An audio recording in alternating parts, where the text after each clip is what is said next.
सुनको भाउ बढ्छ घटेको बेला औँठी किनौँ न। ला अम्लो चट्टै छिनाएर पो सुनको औँठी लगेछ। एक कानका मुन्द्री पनि पो थुतेछ। राम राम राम ए सिक्री तान्ने हुँदा झन्डै घाँटी छिनाको। भगवान कस्ता दिन दशा आयो हौ। यो सुनले त मान्छे मार्ने पो डर भयो त हौ।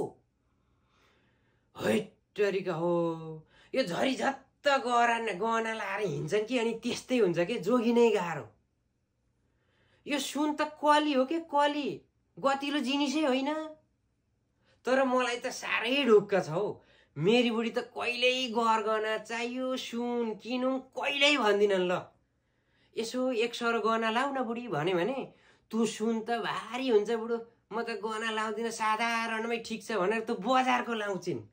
फेरि तँ बजारकोले नि यस्तो राम्रो सुहाउँदैन हौ यिनलाई। चट्ट परेको उज्याली पो देखिन्छ त हौ।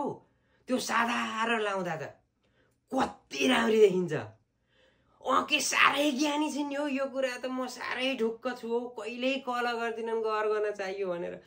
कति आनन्द लाग्छ हौ यस्तो बुढी ज्ञानी बुढी त। भने यार ल राखेँ। ए बुढी के भन्दै थियौ? लसुन र प्याजको भाउ घटेछ किन्न जाने? किनौँ न त किनौँ। जाम न त।